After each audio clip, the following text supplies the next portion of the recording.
Estudio en Escarlata.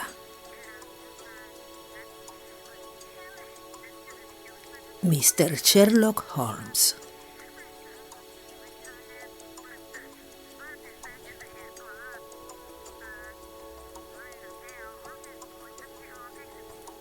En el año 1878 obtuve el título de doctor en medicina por la Universidad de Londres, asistiendo después en Netley a los cursos que son de rigor antes de ingresar como médico en el ejército.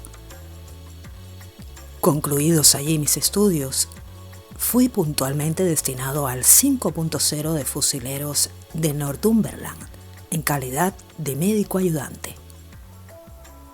El regimiento se hallaba por entonces estacionado en la India y antes de que pudiera unirme a él, estalló la Segunda Guerra de Afganistán. Al desembarcar en Bombay, me llegó la noticia de que las tropas a las que estaba agregado habían traspuesto la línea montañosa muy dentro ya de territorio enemigo. Seguí, sin embargo, camino con muchos otros oficiales en parecida situación a la mía hasta Kandahar, donde sano y salvo y en compañía por fin del regimiento me incorporé sin más dilación a mi nuevo servicio. La campaña trajo a muchos honores, pero a mí solo desgracias y calamidades. Fui separado de mi brigada e incorporado a las tropas de Berkshire, con las que estuve de servicio durante el desastre de Maiwand. En la susodicha batalla, una bala de Hessair me hirió el hombro, haciéndome añicos el hueso y sufriendo algún daño la arteria subclavia. Hubiera caído en manos de los despiadados Ghazis, a no ser por el valor y lealtad de Murray, mi asistente, quien tras ponerme de través sobre una caballería, logró alcanzar felizmente las líneas británicas. Agotado por el dolor y en un estado de gran debilidad a causa de las muchas fatigas sufridas, fui trasladado junto a un nutrido convoy de maltrechos compañeros de infortunio al hospital de la base de Peshawar. Allí me rehice y estaba ya lo bastante sano para dar alguna que otra vuelta por las salas y orearme de tiempo en tiempo en la terraza cuando caí víctima del tifus, el azote de nuestras posesiones indias. Durante meses no se dio un ardite por mi vida y una vez vuelto al conocimiento de las cosas e iniciada la convalecencia, me sentí tan extenuado y con tan pocas fuerzas que el consejo médico determinó sin más mi inmediato retorno a Inglaterra. Despachado en el transporte militar Orontes, al mes de travesía, toqué tierra en Portsmouth, con la salud malparada para siempre y 9 meses de plazo, sufragados por un gobierno paternal para probar a remediarla. No tenía en Inglaterra parientes ni amigos, y era por tanto libre como una alondra, es decir, todo lo libre que cabe ser con un ingreso diario de 11 chelines y medio. Hallándome en semejante coyuntura, gravité naturalmente hacia Londres, sumidero enorme, donde van a dar de manera fatal cuantos desocupados y haraganes contiene el imperio. Permanecí durante algún tiempo en un hotel del Strand, viviendo antes mal que bien, sin ningún proyecto a la vista y gastando lo poco que tenía con mayor liberalidad, desde luego, de la que mi posición recomendaba. Tan alarmante se hizo el estado de mis finanzas que pronto caí en la cuenta de que no me quedaban otras alternativas que decir adiós a la metrópoli y emboscarme en el campo o imprimir un radical cambio a mi modo de vida. Elegido el segundo camino, principié por hacerme a la idea de dejar el hotel y sentar mis reales en un lugar menos caro y pretencioso. No había pasado un día desde semejante decisión, cuando hallándome en el Criterion Bar, alguien me puso la mano en el hombro, mano que al dar media vuelta reconocí como perteneciente al joven Stanford, el antiguo practicante a mis órdenes en el Bars. La vista de una cara amiga en la jungla londinense resulta en verdad de gran consuelo al hombre solitario. En los viejos tiempos, no habíamos sido Stanford y yo lo que se dice uña y carne, pero ahora lo acogí con entusiasmo y él, por su parte, pareció contento de verme.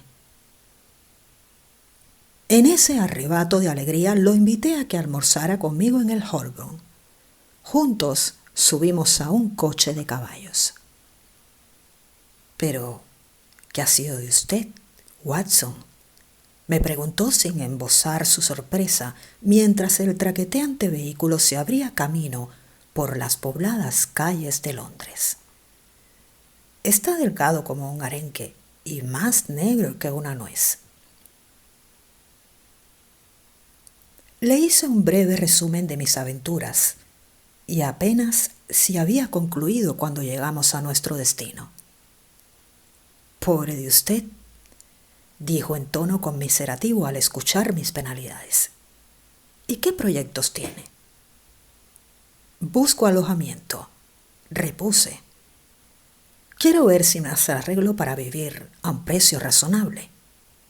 «Cosa extraña», comentó mi compañero. «Es usted la segunda persona que ha empleado esas palabras en el día de hoy». «¿Y quién fue la primera?», pregunté.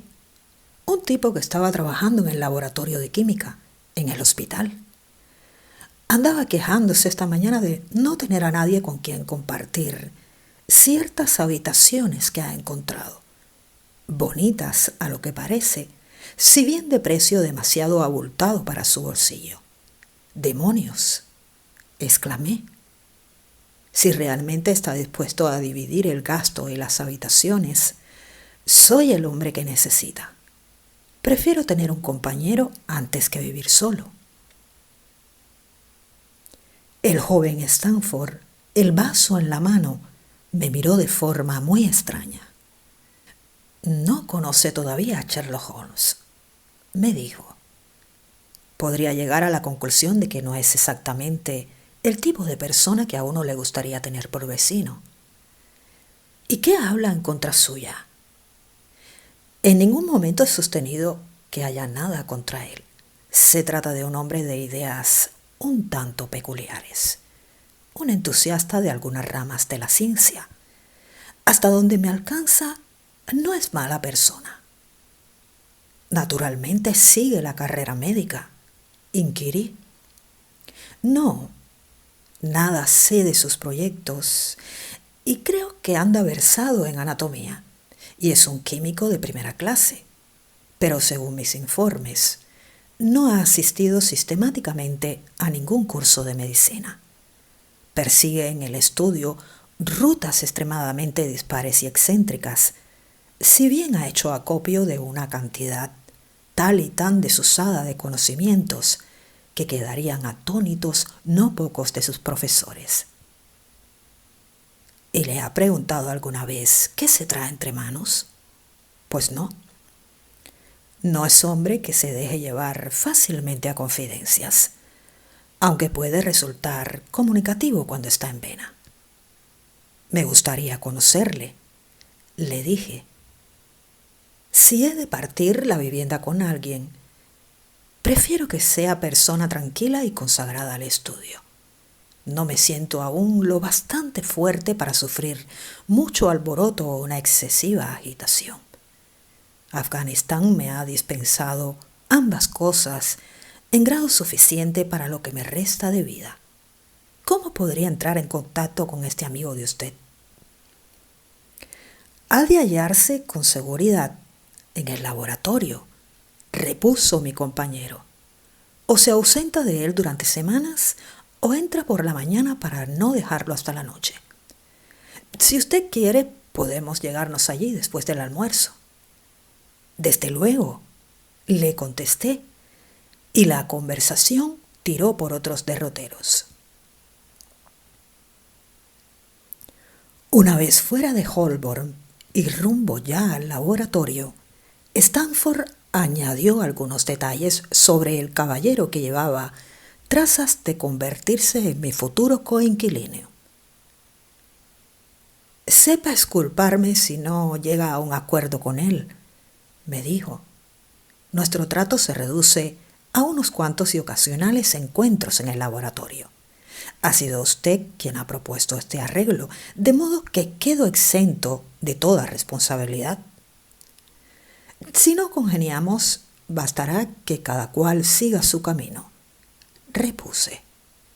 Me da la sensación, Stanford, añadí mirando fijamente a mi compañero, de que tiene usted razones para querer lavarse las manos en este negocio.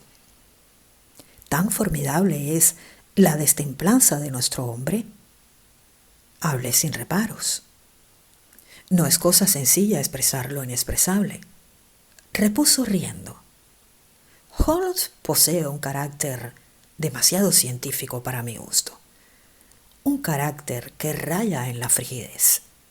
Me lo figuro ofreciendo a un amigo un pellizco del último alcaloide vegetal, no con malicia, entiéndame, sino por la pura curiosidad de investigar a la menuda sus efectos.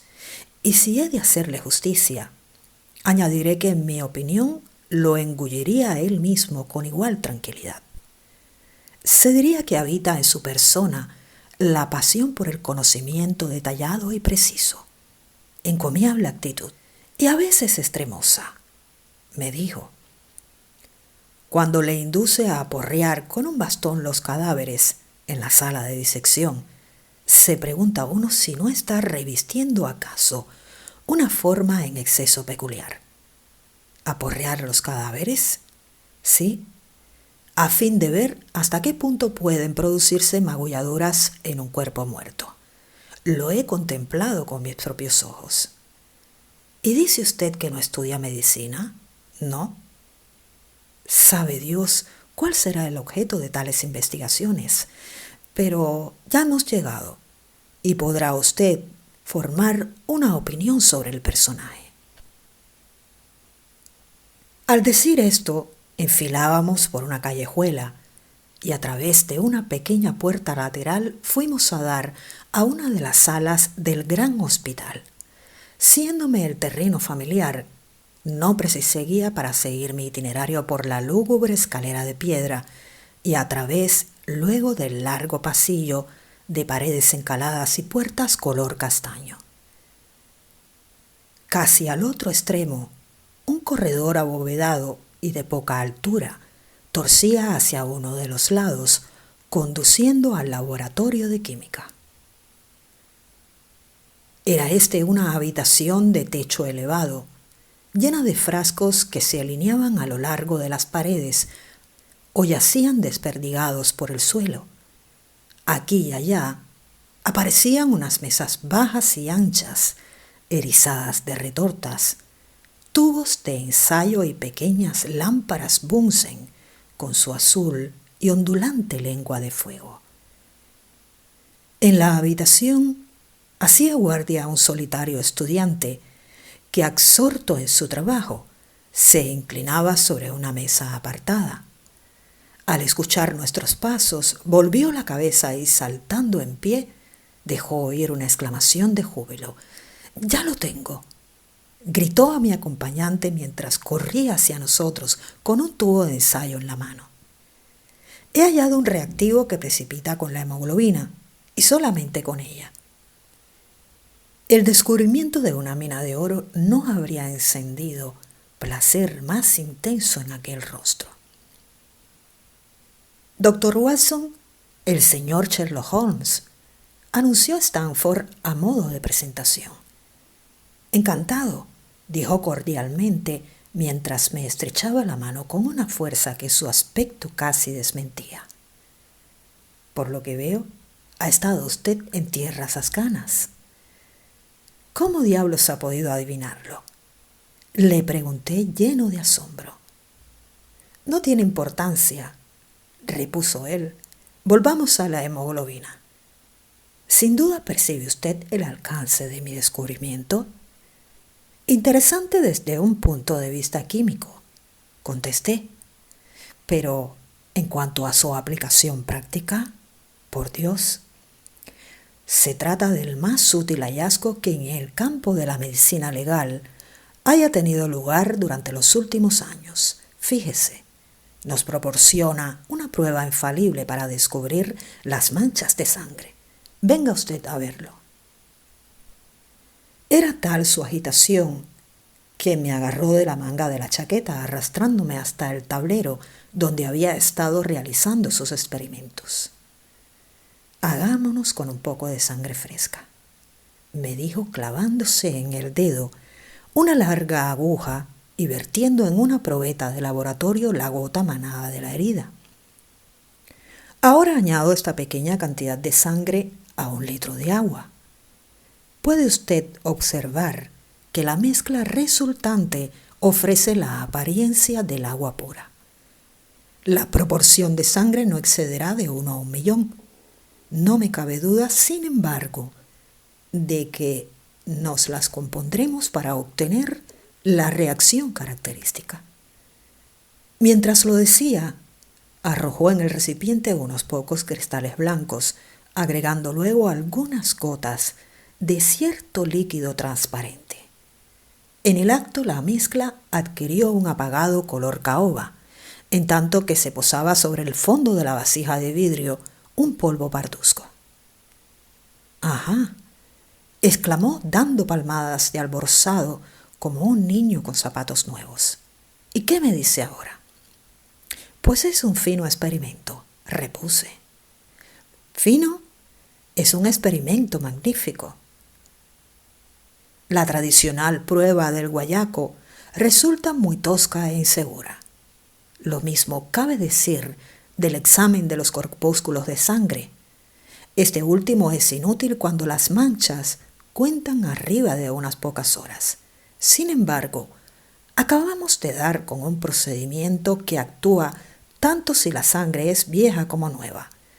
Hacer mi hallazgo más temprano, muchas gentes que ahora pasean por la calle hubieran pagado tiempo atrás las penas a que sus crímenes les hacen acreedoras. «Caramba», murmuré. Los casos criminales giran siempre alrededor del mismo punto. A veces un hombre resulta sospechoso de un crimen meses más tarde de cometido este. Se someten a examen sus trajes y ropa blanca. Aparecen unas manchas parduzcas. ¿Son manchas de sangre, de barro, de óxido, acaso de fruta? Semejante extremo ha sumido en la confusión a más de un experto. ¿Y sabe usted por qué? Por la inexistencia de una prueba segura. Sherlock Holmes ha aportado ahora esa prueba y queda el camino despejado en lo venidero. Había al hablar destellos en sus ojos. Descansó la palma de la mano a la altura del corazón, haciendo después una reverencia, como si delante suyo se hallase congregada una imaginaria multitud. «Merece usted que se le felicite», apunté, no poco sorprendido de su entusiasmo. ¿Recuerda el año pasado el caso de von Bischoff en Frankfurt? De haber existido esta prueba, mi experimento le habría llevado en derecho a la horca. ¿Y qué decir de Mason, el de Bradford, o del célebre Müller, o de Lefebvre de Montpellier, o de Sanson, el de Nueva Orleans? Una veintena de casos me acuden a la mente en los que la prueba hubiera sido decisiva. Parece usted un almanaque viviente de hechos criminales, apuntó Stanford con una carcajada. ¿Y por qué no publica algo? Podría titularlo Noticiario Policíaco de Tiempos Pasados. Pues no sería ningún disparate, repuso Sherlock Holmes, poniendo un pedacito de parche sobre el pinchazo. He de andar con tiento, prosiguió mientras se volvía sonriente hacia mí, porque manejo venenos con mucha frecuencia. Al tiempo que hablaba, alargó la mano y eché de ver que la tenía moteada de parches similares y descolorida por el efecto de ácidos fuertes. Hemos venido a tratar un negocio, dijo Stanford, tomando asiento en un elevado taburete de 3 patas y empujando otro hacia mí con el pie.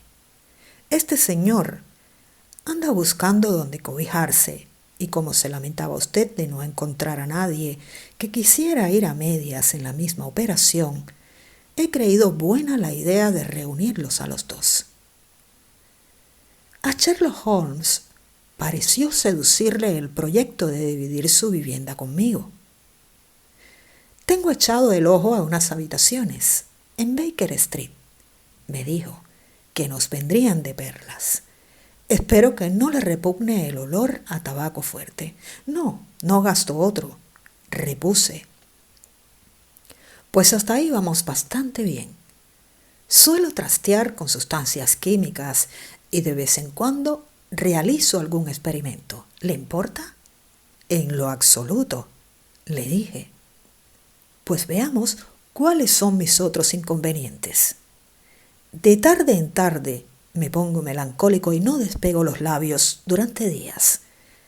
No lo atribuya usted nunca a mal humor o resentimiento. Déjeme sencillamente a mi aire y verá que pronto me enderezo. En fin, ¿qué tiene usted a su vez que confesarme? Es aconsejable que 2 individuos estén impuestos sobre sus peores aspectos antes de que se decidan a vivir juntos. Me hizo reír semejante interrogatorio. Soy dueño de un cachorrito, le dije, y desapruebo los estrépitos, porque mis nervios están destrozados. Me levanto a horas muy inesperadas y me declaro, en fin, perezoso en extremo. Guardo otra serie de vicios para los momentos de euforia, aunque los enumerados ocupan a la sazón un lugar preeminente. ¿Entra para usted el violín en la categoría de lo estrepitoso? Me preguntó muy alarmado. Según quien lo toque, repuse. Un violín bien tratado es un regalo de los dioses, pero un violín en manos poco diestras, pues magnífico, concluyó con una risa alegre. Creo que puede considerarse el trato zanjado, siempre y cuando dé usted el visto bueno a las habitaciones. ¿Y cuándo podemos visitarlas? Venga usted a recogerme mañana a mediodía. Saldremos después juntos y quedará todo arreglado. Lo dejamos enzarzado con sus productos químicos y juntos fuimos caminando hacia el hotel. Por cierto, pregunté de pronto, deteniendo la marcha y dirigiéndome a Stanford, ¿cómo demonios ha caído en la cuenta de que venía yo de Afganistán? Sobre el rostro de mi compañero se insinuó una enigmática sonrisa. He ahí una peculiaridad de nuestro hombre, me dijo. Es mucha la gente a la que intriga esa facultad suya de adivinar cosas. Caramba, ¿se trata de un misterio? Exclamé frotándome las manos. Esto empieza a ponerse interesante. Realmente le agradezco infinitamente su presentación. Como reza el dicho, no hay objeto de estudio más digno del hombre que el hombre mismo. Aplíquese entonces a la tarea de estudiar a su amigo, dijo Stanford a modo de despedida, aunque no le arriendo la ganancia.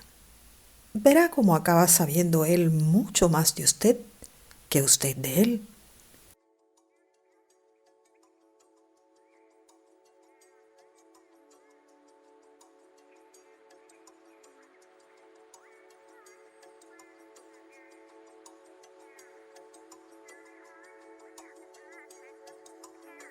Nos vimos al día siguiente, según lo acordado, para inspeccionar las habitaciones del 221 de Baker Street, a que se había hecho alusión durante nuestro encuentro. Consistían en 2 confortables dormitorios y una única sala de estar, alegre y ventilada, con 2 amplios ventanales por los que entraba la luz. Tan conveniente en todos los aspectos nos pareció el apartamento y tan moderado su precio, una vez dividido entre los 2, que el trato se cerró de inmediato y sin más dilaciones tomamos posesión de la vivienda. Esa misma tarde procedí a mudar mis pertenencias del hotel a la casa y a la otra mañana Sherlock Holmes hizo lo correspondiente con las suyas, presentándose con un equipaje compuesto de maletas y múltiples cajas. Durante 1 o 2 días nos entregamos a la tarea de desembalar las cosas y colocarlas lo mejor posible. Salvado semejante trámite, fue ya cuestión de hacerse al paisaje circundante e ir echando raíces nuevas.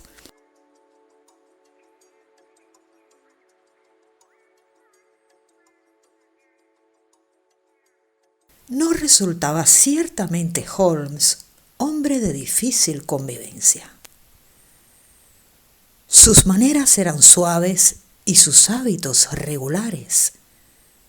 Pocas veces le sorprendían las 10 de la noche fuera de la cama e indefectiblemente, al levantarme yo por la mañana, había tomado ya el desayuno y enfilado la calle.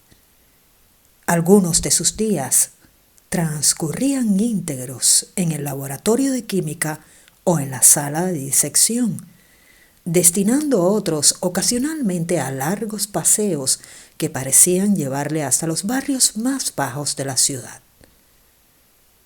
Cuando se apoderaba de él la fiebre del trabajo, era capaz de desplegar una energía sin parangón, pero a trechos y con puntualidad fatal caía en un extraño estado de abulia y entonces durante días permanecía extendido sobre el sofá de la sala de estar, sin mover apenas un músculo o pronunciar palabra de la mañana a la noche. En tales ocasiones no dejaba de percibir en sus ojos cierta expresión perdida y como ausente, que a no ser por la templanza y limpieza de su vida toda, me habría atrevido a imputar al efecto de algún narcótico. Conforme pasaban las semanas, mi interés por él y la curiosidad que su proyecto de vida suscitaba en mí fueron haciéndose cada vez más patentes y profundos. Su misma apariencia y aspecto externos eran a propósito para llamar la atención del más casual observador.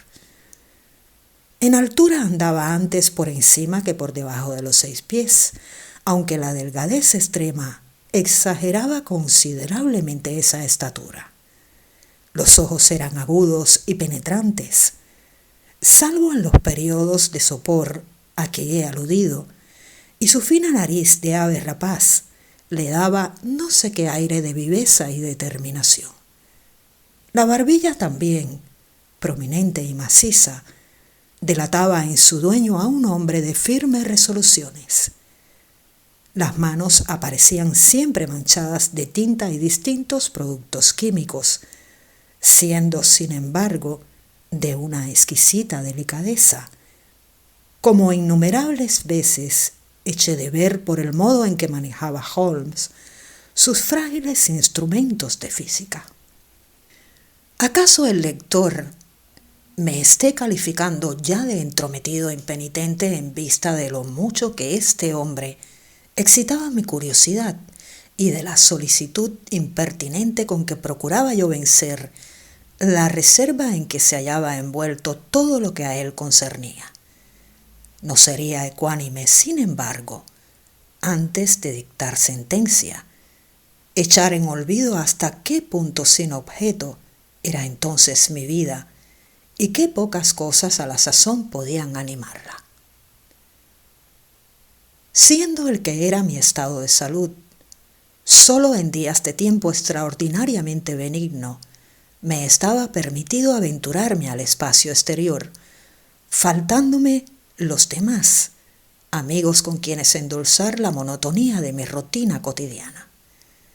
En semejantes circunstancias, acogí casi con entusiasmo el pequeño misterio que rodeaba a mi compañero, así como la oportunidad de matar el tiempo probando a desvelarlo.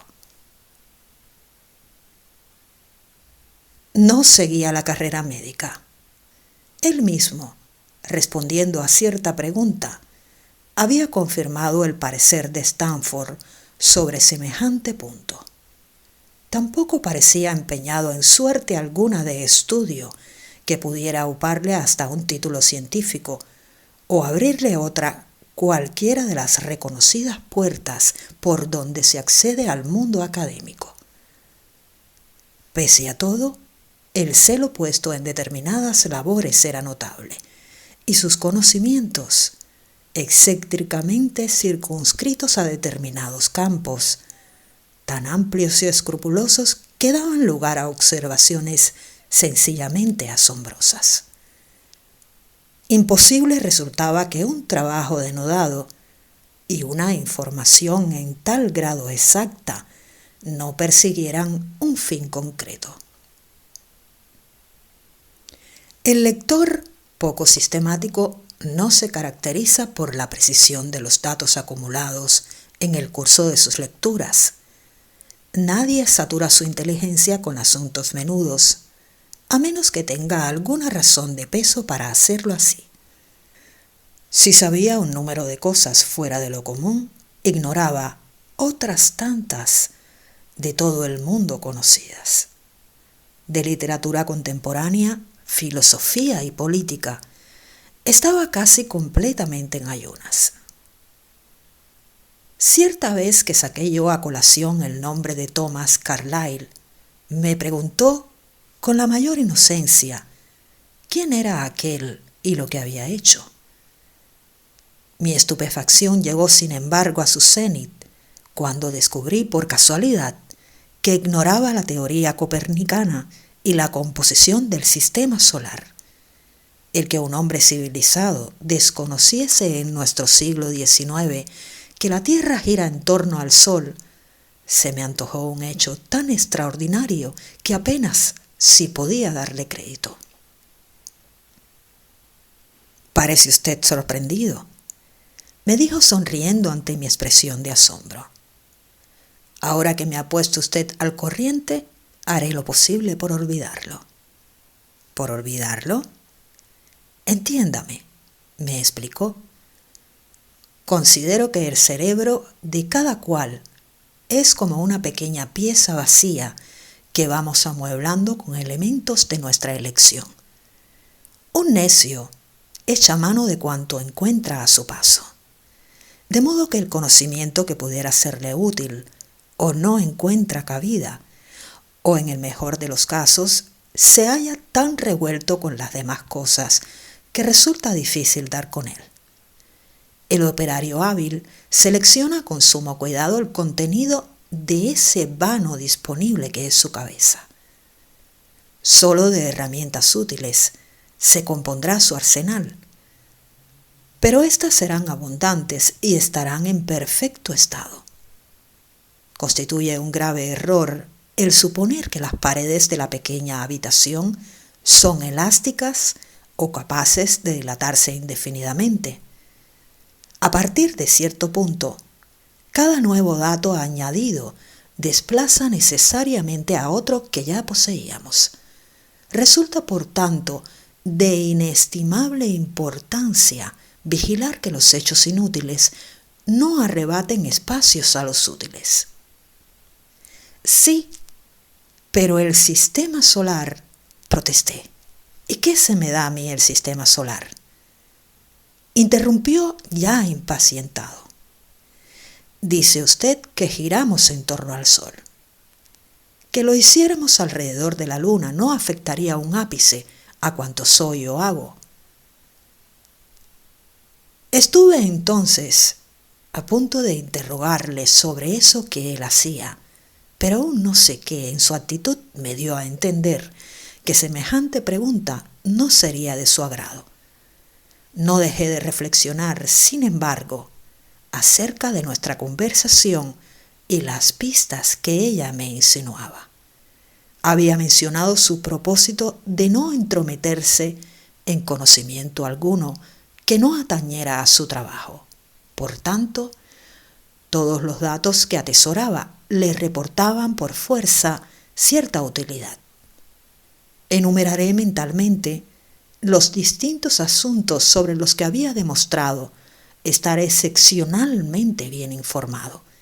Incluso tomé un lápiz y los fui poniendo por escrito. No pude contener una sonrisa cuando vi el documento en toda su extensión. Decía así Sherlock Holmes: sus límites. 1. Conocimientos de literatura, ninguno. 2. Conocimientos de filosofía, ninguno. 3. Conocimientos de astronomía, ninguno. 4. Conocimientos de política, escasos. 5. Conocimientos de botánica, desiguales. Al día en lo atañadero a la belladona, el opio y los venenos en general, nulos en lo referente a la jardinería. 6. Conocimientos de geología, prácticos aunque restringidos. De una ojeada distingue un suelo geológico de otro. Después de un paseo, me ha enseñado las manchas de barro de sus pantalones y ha sabido decirme, por la consistencia y color de la tierra, a qué parte de Londres correspondía cada una. 7. Conocimientos de química profundos. 8. Conocimientos de anatomía, exactos pero poco sistemáticos. 9. Conocimientos de literatura sensacionalista inmensos. Parece conocer todos los detalles de cada hecho macabro acaecido en nuestro siglo. 10. Toca el violín. 11.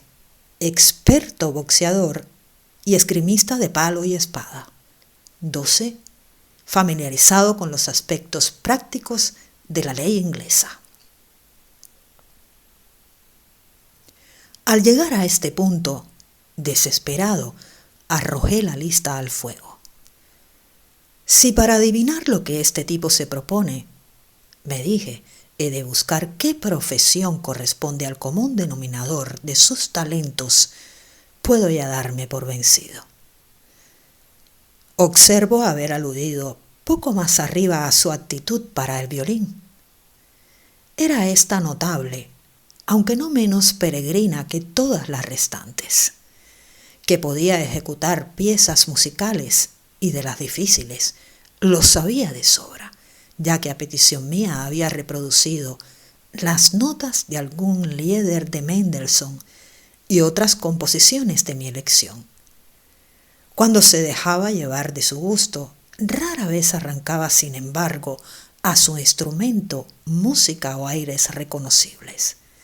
Recostado en su butaca durante toda una tarde, cerraba los ojos y con ademán descuidado arañaba las cuerdas del violín, colocado de través sobre una de sus rodillas.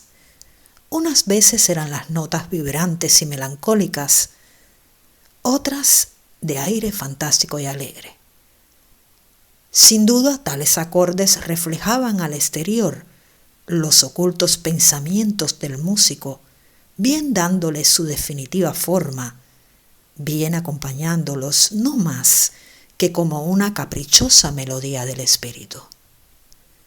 Sabe Dios que no hubiera sufrido pasivamente esos exasperantes solos, a no tener Holmes la costumbre de rematarlos con una rápida sucesión de mis piezas favoritas, ejecutadas en descargo de lo que antes de ellas había debido oír.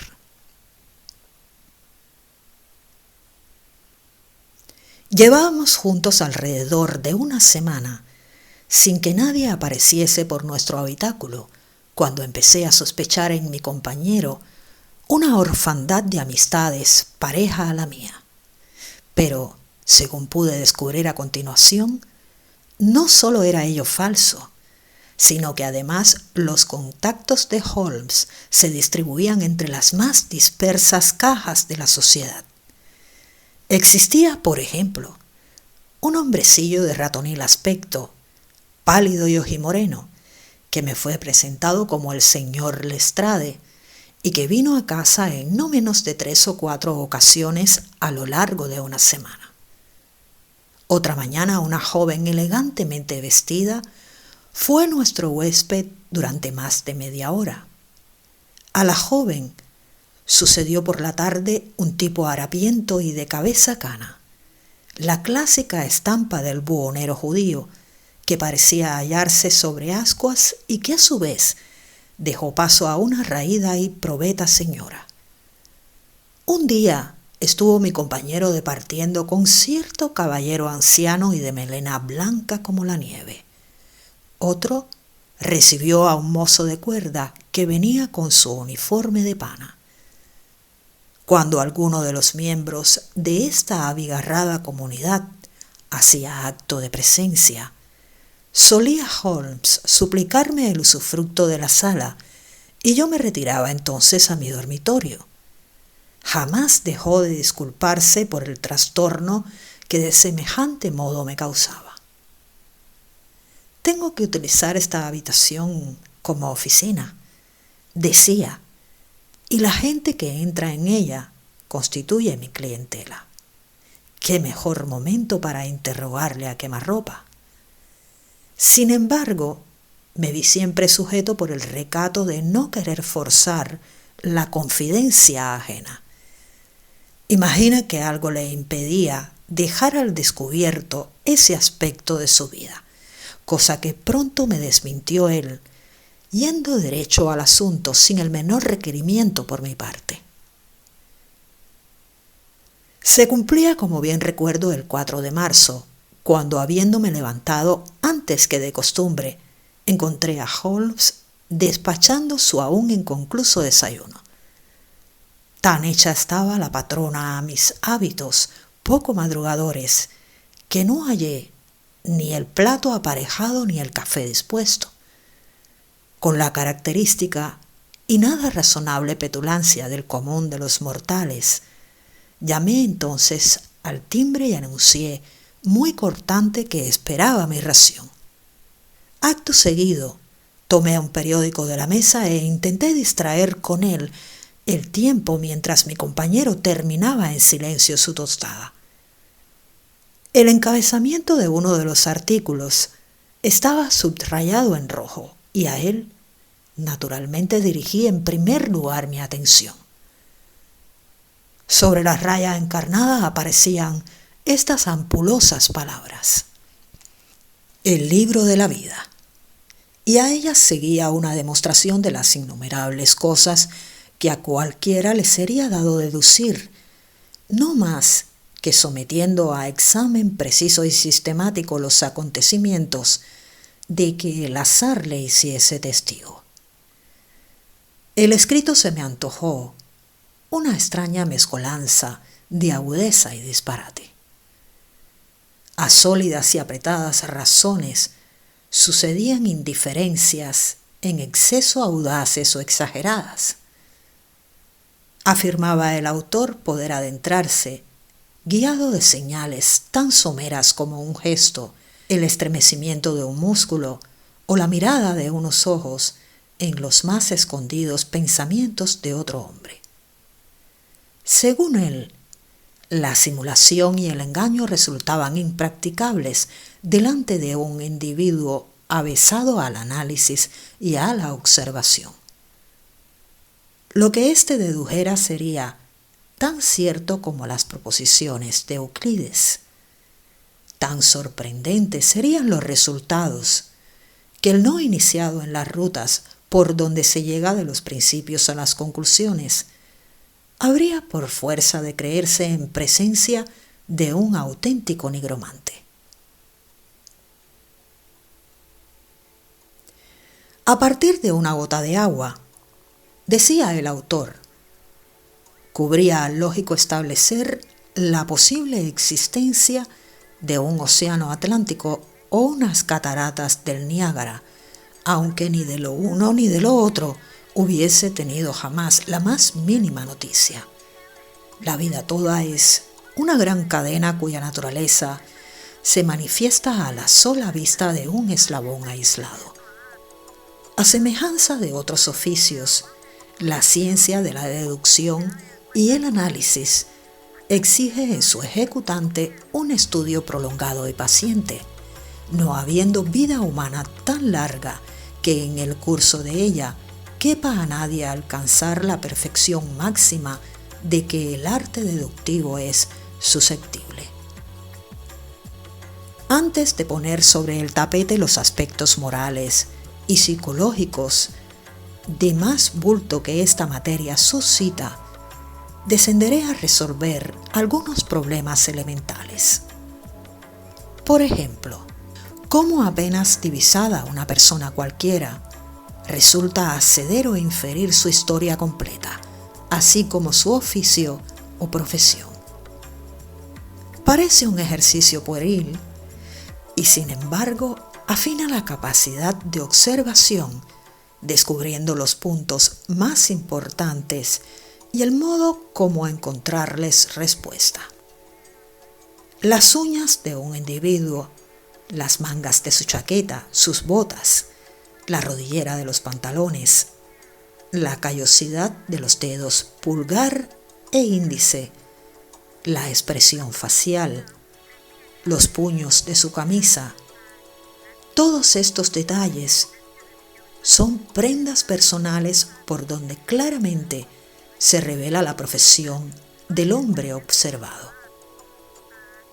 Que semejantes elementos, puestos en junto, no iluminen al inquisidor competente sobre el caso más difícil, resulta sin más inconcebible.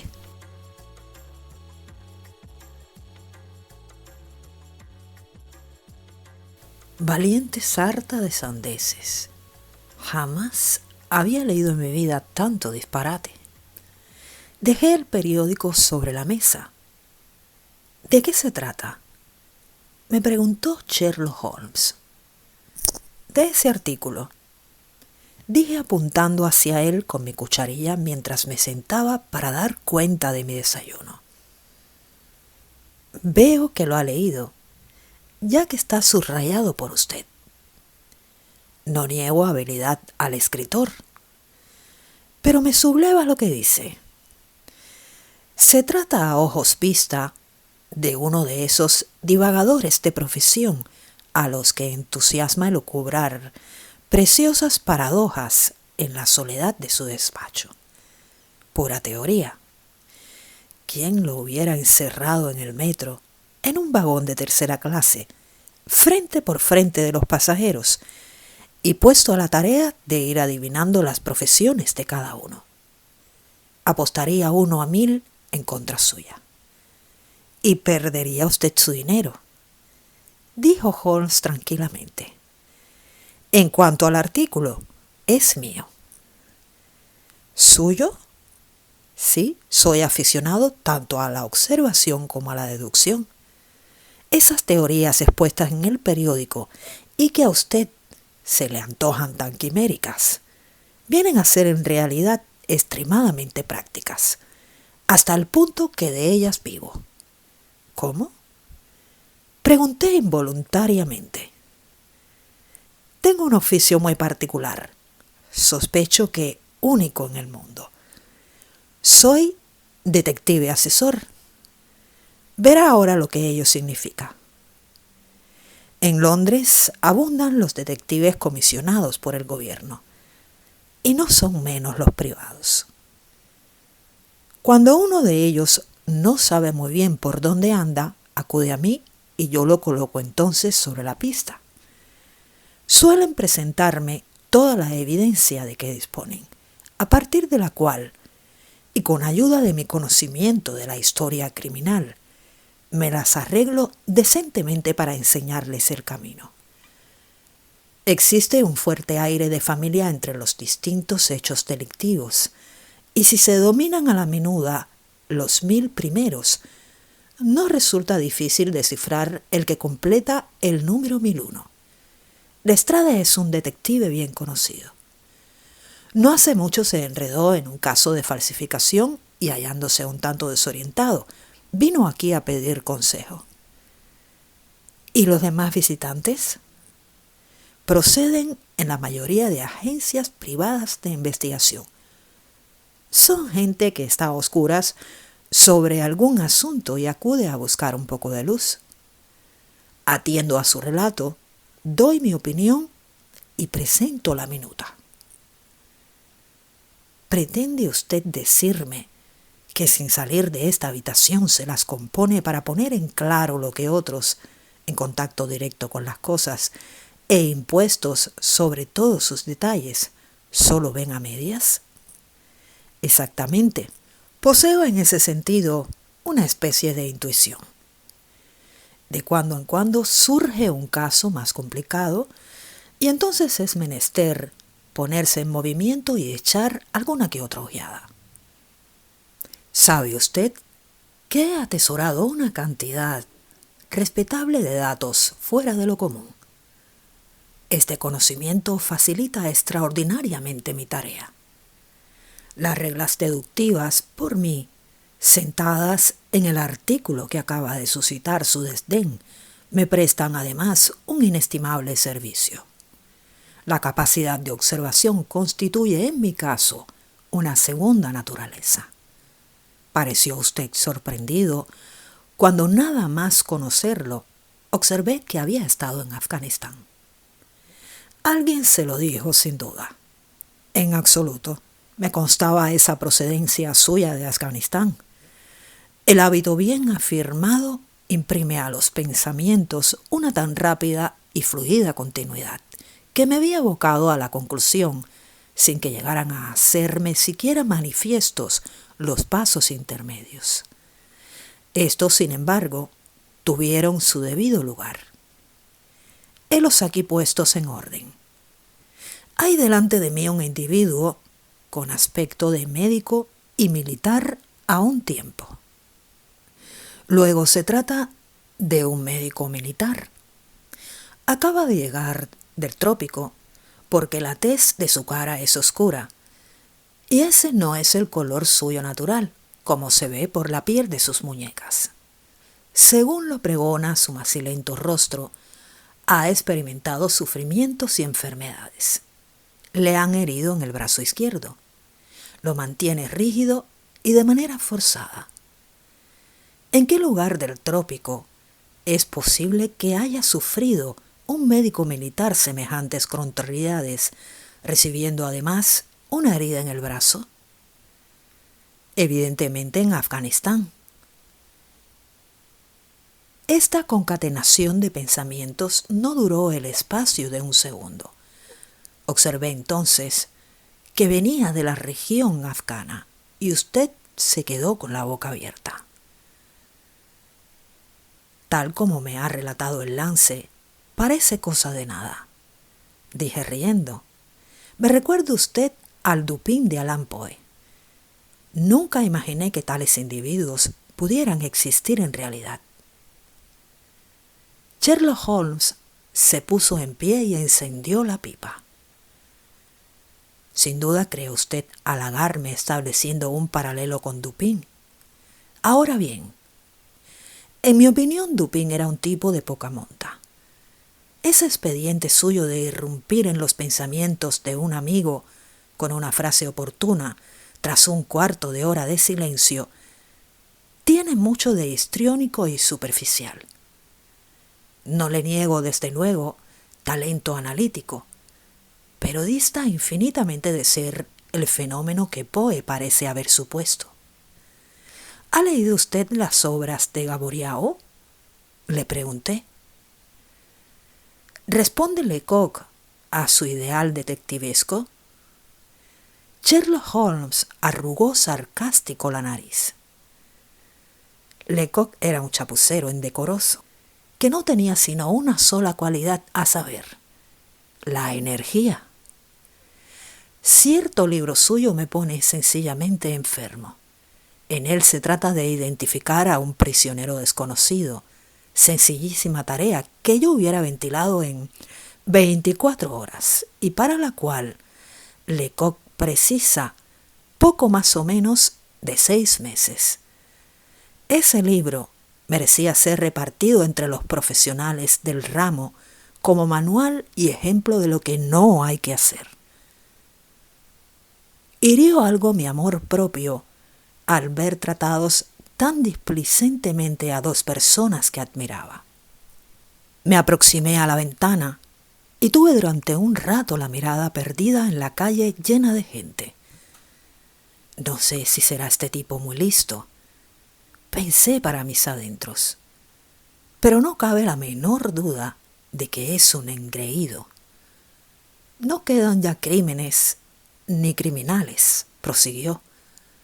¿De qué sirve en nuestra profesión tener la cabeza bien puesta sobre los hombros?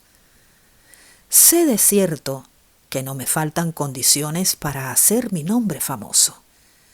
Ningún individuo, ahora o antes de mí, puso jamás tanto estudio y talento natural al servicio de la causa detectivesca.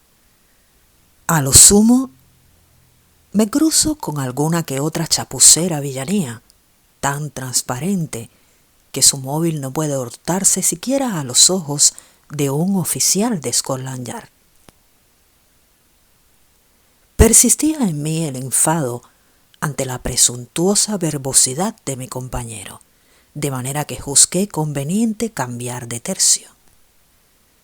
¿Y qué tripa se le habrá roto al tipo aquel?, pregunté señalando a cierto individuo fornido y no muy bien trajeado que a paso lento recorría la acera opuesta, sin dejar al tiempo de lanzar unas presurosas ojeadas a los números de cada puerta.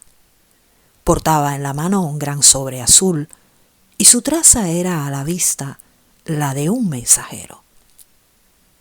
¿Se refiere usted seguramente al sargento retirado de la Marina?, dijo Sherlock Holmes. Fanfarrón, pensé para mí. Sabe que no puede verificar su conjetura. Apenas si este pensamiento había cruzado mi mente cuando el hombre que espiábamos percibió el número de nuestra puerta y se apresuró a atravesar la calle. Oímos un golpe seco de aldaba, una profunda voz que venía de abajo y el ruido pesado de unos pasos a lo largo de la escalera. «¡Para el señor Sherlock Holmes!», gritó el extraño, y entrando en la habitación entregó la carta a mi amigo. Era el momento de bajarle a este los humos. ¿Quién lo hubiera dicho? Al soltar aquella andanada en el vacío, que iba a verse de pronto en el brete de hacer la buena. Pregunté entonces con mi más acariciadora voz. Buen hombre, ¿tendría usted la bondad de decirme cuál es su profesión? Ordenanza, señor. Me están arreglando el uniforme. ¿Y qué era usted antes? Inquirí mientras miraba maliciosamente a Sherlock Holmes con el rabillo del ojo. Sargento, señor. Sargento de Infantería Ligera de la Marina Real. ¿No hay contestación? Perfecto, señor. Y juntando los talones, saludó militarmente y desapareció de nuestra vista.